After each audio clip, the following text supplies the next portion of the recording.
Water, Earth's most basic resource, the key to all life on our planet.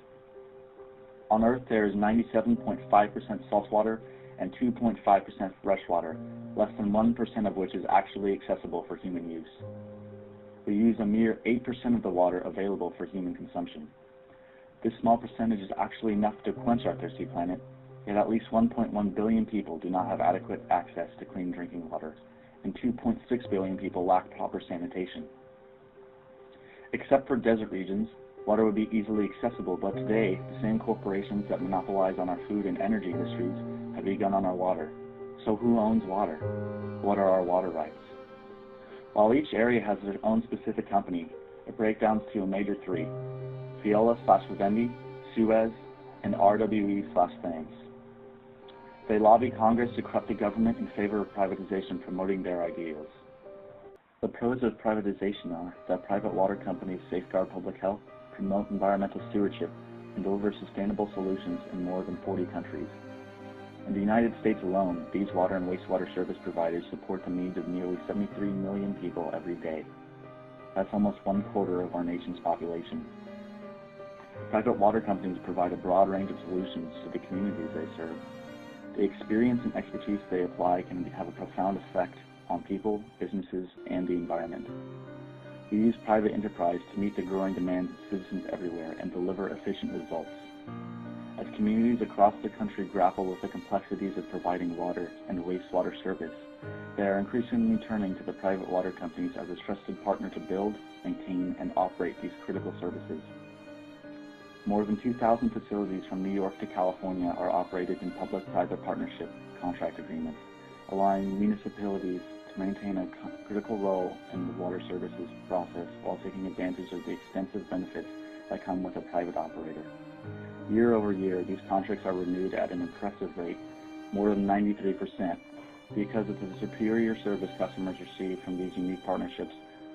What these companies often overlook or ignore is that the National Association of Water Companies, the NAWC, which represents the U.S. private water industry, intensively and perennially lobbies Congress and the Environmental Protection Agency to refrain from adopting higher water quality standards.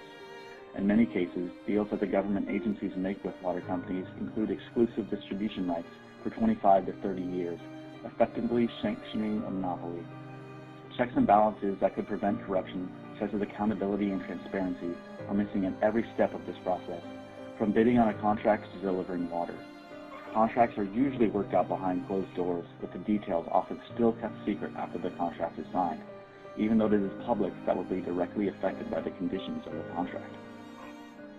There is a false perception that when water services are privatized, the financial burden will shift from the public to the private sector, which will save taxpayer money by assuming the cost of repairing, upgrading, and maintaining infrastructure. In reality, taxpayers are simply winding up paying for these projects through their monthly bills. Massive layoffs often follow the wake of privatization, as companies try to minimize costs and increase profits.